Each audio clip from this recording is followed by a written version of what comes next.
It's so interesting because I think as baseball fans, it's sort of the collective thing to acknowledge the All-Star break as sort of the halfway point of the season.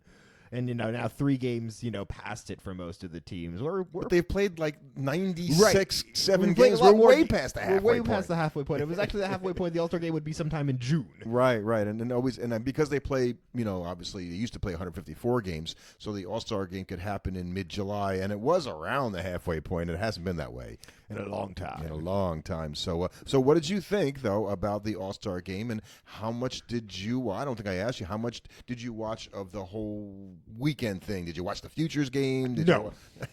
No, I didn't watch it. I am much like every other fan of baseball when I did not watch anything but a bit of the All-Star game. I actually heard about what's going on in the Futures game from the standpoint of the Mets, that they had a couple of pitchers in there that did one pitcher in there and one hitter that I guess did okay. But no, I did not watch that either. Yeah, right. And how about the home run hitting contest on Monday night? I enjoyed the one on Tuesday night. Yeah, okay, well, I guess we should probably talk about yes. So do you think the home run derby itself, do we keep doing it? Is it getting kind of boring now, the home run derby? I mean, you didn't watch. I'm just going to say getting kind of boring. Okay, so that's what you the home run derby is only ever fun when you get a guy that goes out there and puts up a superhuman performance, like Pete Alonso did his first year, like Josh Hamilton. Yeah, I was thinking of that one. Otherwise, for the most part, it's largely very forgettable, and especially now, I think with the proliferation of highlights, having a single night where you get to see all the best power hitters in baseball hit the ball super far, it's not nearly as important. Whereas before, when you were a kid, that was the only time you really got to see a bunch of these guys do that. I think that's right, and it gets a little silly, right? Because the guys in the booth calling the home run derby, they go, oh, when he hits, when it's like they do it like 34 times, it's like enough already. Right, and the best is when they do it something like they do that like on balls that they catch in the outfield. Yes, absolutely. A couple of flops. Ooh, it's caught by a kid in right center, deep second base. So and so you mentioned the home run derby in the game itself, and right, so that is how it ended, and it's for the first time, and I think for the most part the players were fairly unaware that this was a possibility. That had the game ended, they seemed to enjoy it. Those guys were going crazy. They were really excited about this. I think for them, because I think we talked about this, off air, and that the big difference with this is that it's not a pitcher giving up these home runs. That's why Logan Webb was all, I think this is great. Yeah, well, none of your brethren gave up the home run. It was some guy who doesn't even pitch in the major leagues. Nobody's out there getting embarrassed. You're not having, even if it was, because even for a pitcher, I imagine it would be really hard to get up there and throw meatballs,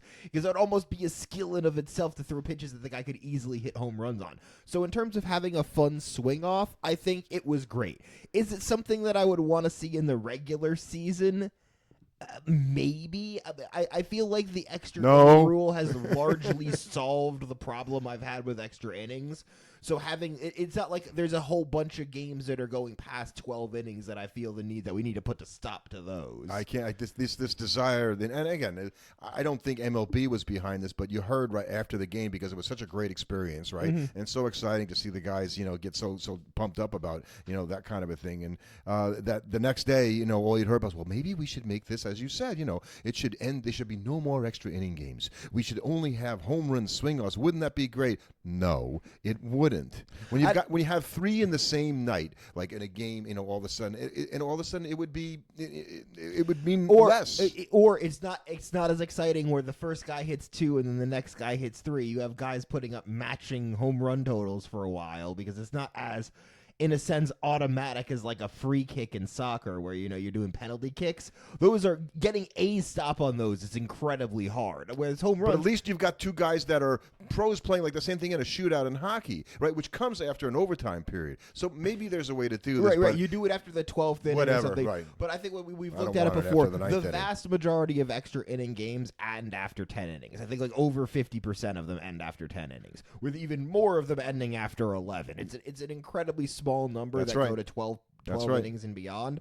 So, I guess if you want to be like, okay, you know what? We're not going to ever play a game more than 12 innings. After the 12th inning, we'll do a swing off.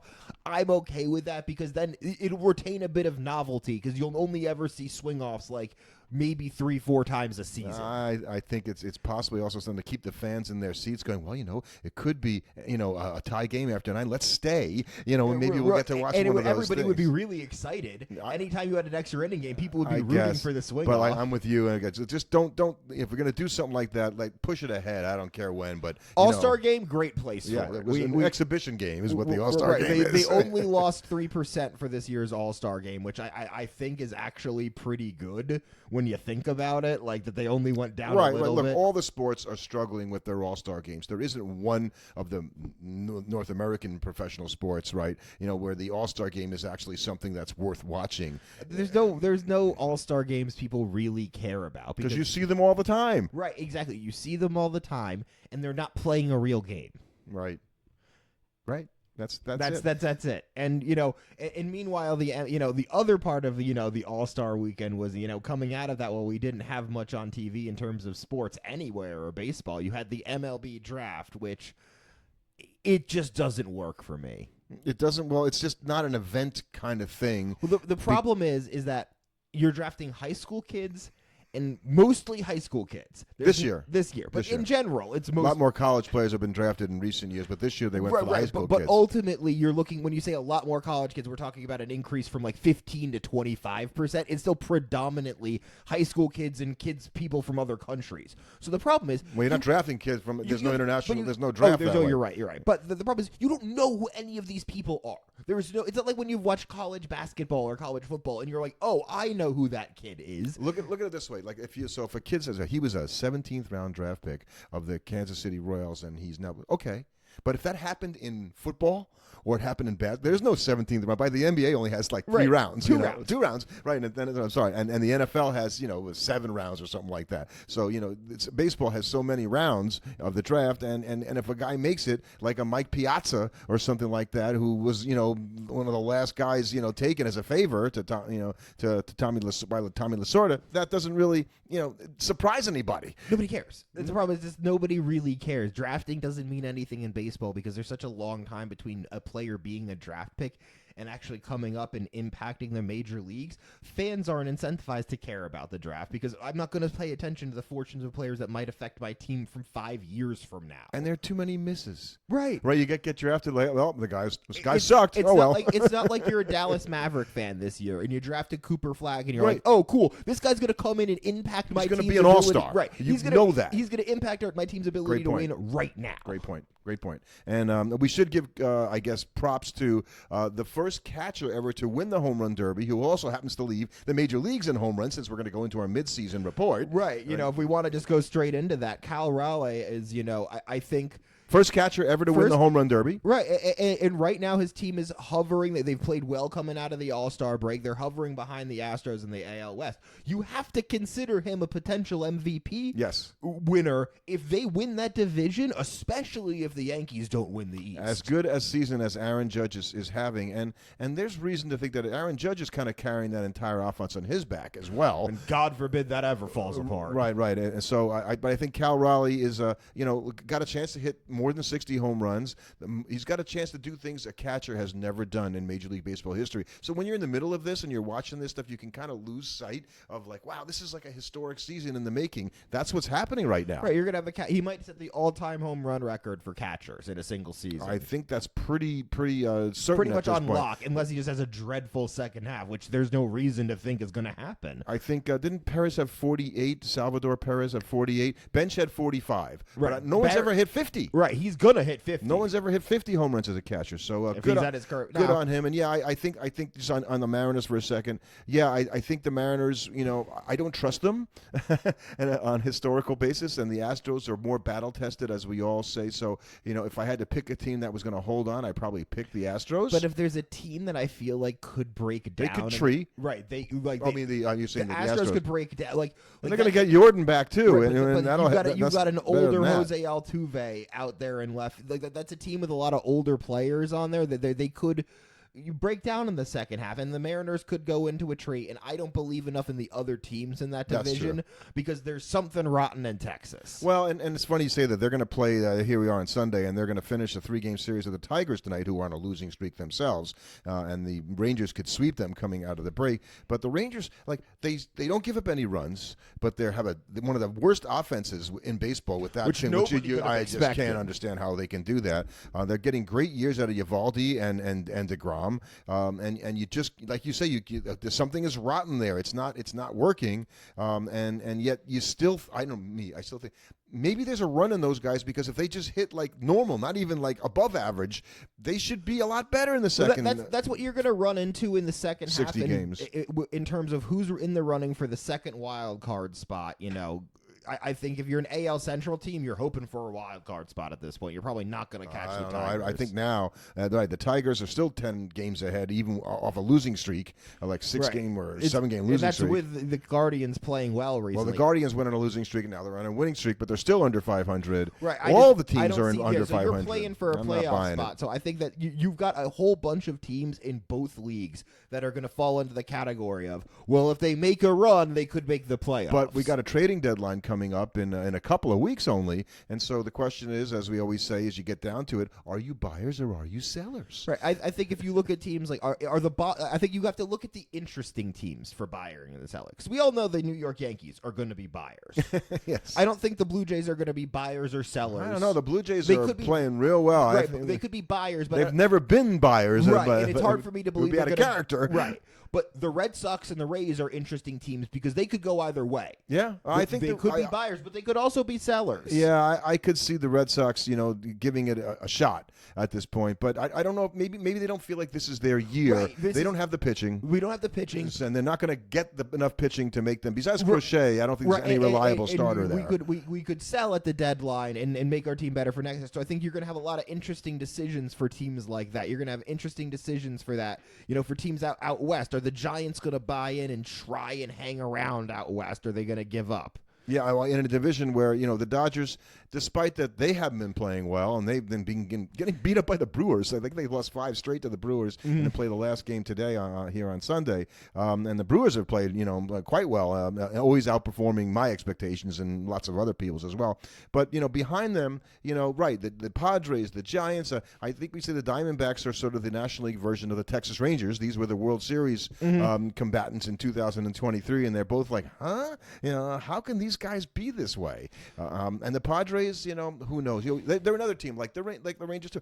Could they get hot? I mean, they got really good pitchers. They got really good hitters. Why aren't they winning more? Why aren't they even better than they are right now? I think. I think you've got a whole lot of teams. Are the Cardinals going to be buyers? Are the Reds going to be buyers? Are they going to? Maybe. Right. Exactly. I like the Reds. I don't think the Braves are certainly not going to be buyers. Braves are done. They should sell. Hats off to the Marlins, who were dreadful to start the season, have actually played pretty respectable baseball over the last few months, and they're only like 6 games under 500 right now. That is true. I would have not picked them to be. But I would consider selling Alcantara. Any asset that you have. But I'm just saying, if you were worried about the Atlanta Braves, they're under the Miami Marlins right now. Yeah. I think the Braves. That's a team that they got snake bit the same way the Orioles got. You can't lose again, and you can't lose your number one. Like the Royals lost Cole Reagans. Now he's supposed to come back, but he was their number one starter. And as good as the Royals pitching is, I think you lose that. It's really hard for your team to overcome it. Just like the Yankees have been trying to overcome losing Garrett Cole the whole season. So you're seeing the knock-on effects of that. That now here they are when we thought they were going to be cruising to a AL East title. They should be. They score lots of runs. They're one of the best scoring teams in the major leagues. And I think that is something you point out really well, that you've got the Toronto Blue Jays, who only have a plus 26 run differential leading that division. That's prime for a team to have a bad week or two and go tumbling down the standings. But they have good pitching, solid pitching, I think, the Blue Jays. And so it's been their hitting that's been spotty. They've gotten very little out of Teoscar Hernandez, their high-priced free agent. So there's reason to think, okay, we're hitting a little better now, because they have been in recent weeks. And, maybe they could get hot and sustain that for the rest of the season. season, and I think that maybe this is the year the Blue Jays don't fold in late August and September. I'd hope not. I would love to see. I'd like to see them. I'd like to see them get it done. I'd like to see the organization spend some money on the team as well, which has not been a Blue Jay thing. I know there's a pending sale there, or I think they're still trying to get the team, sold out. But I feel like this might be the year where you might see them invest. I'm hoping in the Blue Jays, because they are a good team and fun to watch. And going over the National League, we talked about the Cubs, who now have the best record in baseball. Right, but the problem for them is they've got the Milwaukee Brewers literally right on their tail, only a half game back. I guess I should give Pat Murphy his due, right, as manager, just like Joe Espada. All these guys took the job the same year Mendoza did for the Mets, and all of them are pretty darn good managers, and they've managed to keep their teams, despite other people's opinions, doing very well. And the Blue Jays, the Brewers have been on a very good streak, getting back. Brandon Woodruff is a shot in the arm, literally, for that team. And you're going to see these next, probably this next week, from what's going to be Monday tomorrow, and the series starting there, and then the following series that week. That's going to have such a huge impact on your trading deadline decisions. Teams do, because there are going to be teams that lose 6-7 in a row in that streak, and all of a sudden you are in a sell. You were in a completely different spot than you were a week ago. And I think that's true. And I think the Cardinals, like, they're in it, and I think the owner Musialak, I think, is talking about buying at this point, and trying to go like if you look at that Cardinal team going, really?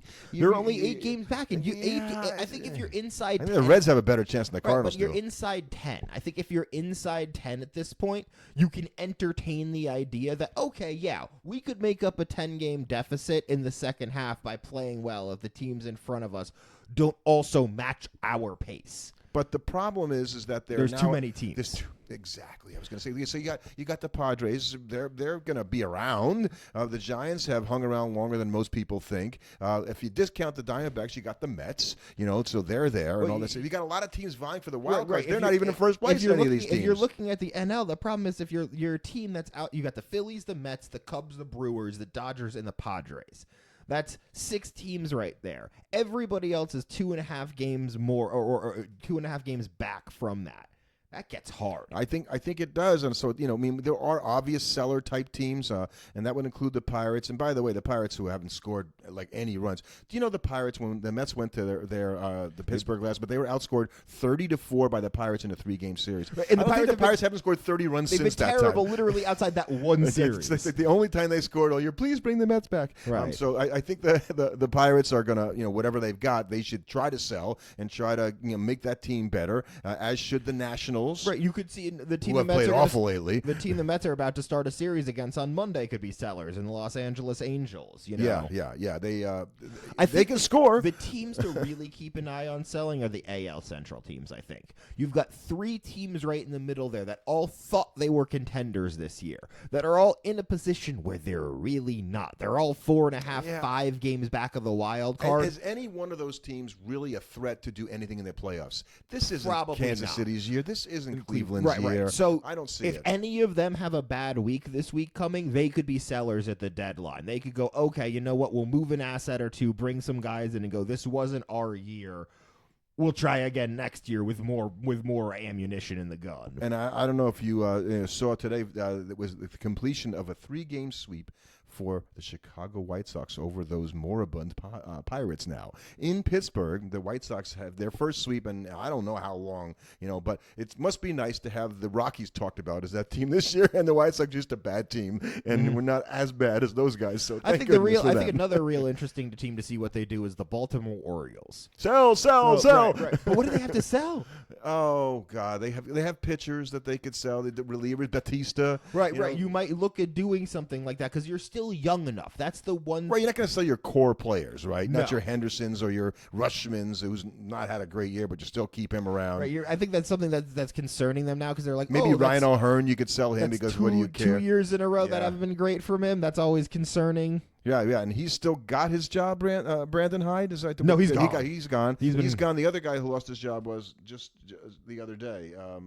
The Nationals manager. Right, Davey Martinez. That's what I. Right, because they've been worse than they should. So if you live in the D.C. area, in Baltimore, your job is unstable. Obviously, we talked about the Nationals. I was saying, look, they should have been a pesky third place team. I thought they would be potentially in the end. I don't know what happened there, and they've completely fallen apart. And it's like when you look at that team, they've got good players. In certain places, Mackenzie Gore is a good player. James Wood is a good player. I like Jake Irvin. Right. But it's like C.J. Abrams. I like think this the problem guy. is name another guy on that team besides any of the ones we just named. Besides Wood and it gets real hard. Yeah, because you're playing. You still got guys on the team like Josh Bell, right? Keibert, anybody Ruiz. you name past those guys, you're not thrilled about. Ruiz hasn't been what you hoped he would be. There's a lot so of guys in the lineup. That might be the kind of thing where it's just like you got rid of Mike Rizzo there because you look at that roster and go, okay, you've acquired us some good young players and you've surrounded them with nothing. Well, all the guys from the Soto trade have really benefited the team at this point. The problem is there aren't any other guys. Exactly. So, yeah, I think the trading deadline will give us the indication that the teams that really believe that they have a chance to win this year, and I think you're going to be surprised in a few cases by the teams that decide no, we don't. Mm-hmm. And so the Phillies, we haven't talked about them, and they're the first place team. Love their pitching. They're battle tested. If I had to pick right now, I would say that the Mets will not win the division and the Phillies will win the division because I believe more in the Philly pitching than I do in the Met pitching. I think that's a fair thing. And about the Met pitching for Met fans, and everybody knows we are, and we talk about them more than probably any other team. And in that you have all these pitchers who you think aren't going to be able to make it to the end of the season throwing multiple innings. That's a problem, right? Your only guy is Manaea, who just came back from injury. You think, okay, well he can, and he's got some elbow issues still. You're not sure how he's going to go. I think if you're a Met fan, the giant question mark you had about the team before the season is still there and looming, and so I think it's still such a question mark because of all the injuries. You cannot fix it with a series of trades, with one trade. You'd have to make multiple trades, and doing that doesn't make sense because you're making a trade or two to lose in the championship series as opposed to the division series doesn't make sense to me. David Peterson pitched for the Mets today. He is at his career high for innings. Okay, so Clay Holmes is good. Clay Holmes is at his career. He's over his career high for innings. Kodai Senga is fragile. We don't know how long he can go. Right, Manaea is coming back. Manaea is coming off of injury. Coming back. Montes is off of an injury. This is not a recipe for guys going the deep. Now, in the playoffs, you don't have to go deep into games. You got to get there. Right, you got to get there. And so I think that's going to be a hard thing for the Mets, and I think they'll get there. But I just wonder what they're going to be like when by they the skin do. of their teeth. Yeah, I think that's going to happen. So and then so just for everybody, next Sunday, do keep an eye out. We'll be seeing the Hall of Fame inductions of Ichiro, CC Sabathia, Billy Wagner, Dave Parker, and Dick Allen. We should get some very good speeches out of that. Yeah. It's unfortunate that you've got two guys in Allen and Parker who just who were going to be there and who passed away before they had a chance to actually experience that induction and be there with the other Hall of Famers. Which that's a great loss, I think, for a guy. I'm glad they're getting in. It beats not getting in. Could have happened a year or two early. But yeah, for CC, Ichiro, and Billy Wagner, really exciting. We've never gone to the induction. I guess it would have to be for me a player I really want to see. There hasn't been a Met player inducted. Or even somebody like I really want to see him. I guess Pia could have gone for Piazza. Yeah, that probably. But I just never done that. It just seems like there's all these people there, and it just seems like a hard thing to get to. So I have a bad perception Hot of this. and crowded. Yeah, but I think maybe we'll have to think about going sometime. Mm-hmm.